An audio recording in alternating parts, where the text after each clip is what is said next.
Io mi considero una scultrice, quindi sono interessata agli spazi e ai luoghi, più precisamente a degli spazi zona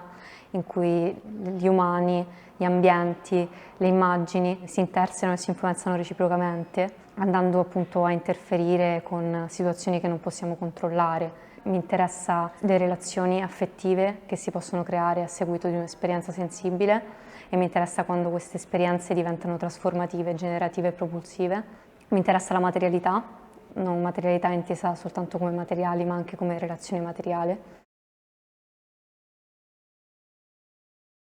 Nella mia esperienza il mio docente di accademia è stato molto importante perché appunto l'ho visto come un punto di riferimento, come un artista, come un possibile riferimento futuro, perché in qualche modo ha tentato di trasmettermi anche un approccio ideologico al fare arte, però un approccio ideologico che non era soltanto un approccio naif, ma effettivamente dato dalla consapevolezza di essere in questo mondo, in questo sistema.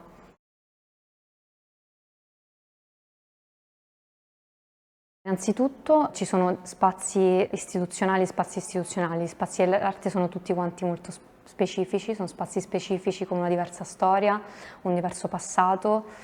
diverse condizioni ambientali e strutturali. Quindi in realtà tratto gli spazi dell'arte nella loro specificità come tratto gli altri luoghi, quindi cercando di vedere veramente quei luoghi, soprattutto cercando le strutture che non sono accessibili alla visione, portando un esempio del lavoro che abbiamo fatto qui, delle situazioni di gerarchizzazione architettonica. Per esempio abbiamo visitato i piani alti, cioè dove appunto c'erano gli uffici dei dirigenti, e come questo tipo di spazialità influisca anche sullo sguardo, perché per esempio porta a un posizionamento, cioè guardare dall'alto verso il basso, oppure sempre passando dall'esperienza che abbiamo fatto qui, luoghi spazi che vengono nascosti o dimenticati perché magari conservano una memoria tragica, come può essere appunto il muro che abbiamo osservato in cui venivano fatte le fucilazioni da parte dei nazisti.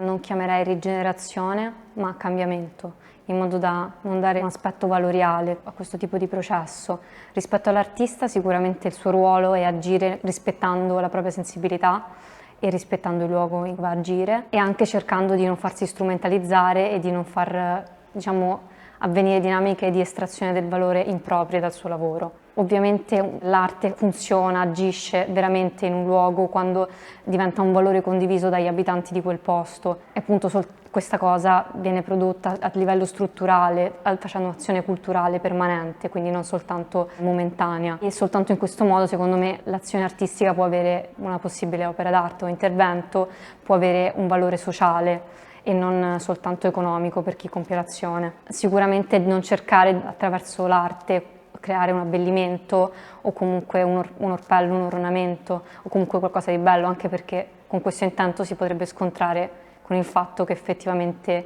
potrebbe non essere né bello né arricchente dal punto di vista estetico il lavoro artistico, ma invece cercare di lavorare strutturalmente sul prendersi cura dell'immaginario delle persone che abitano quel luogo.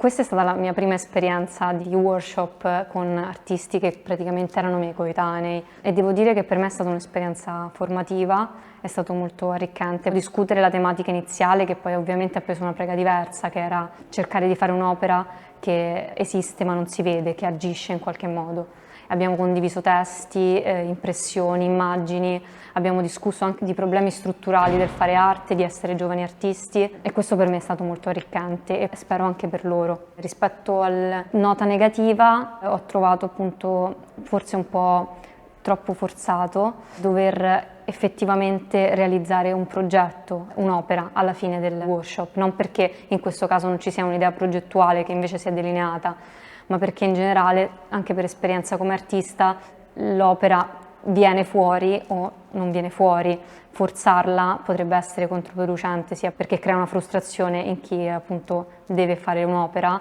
e dall'altra parte la qualità che poi viene restituita si abbassa.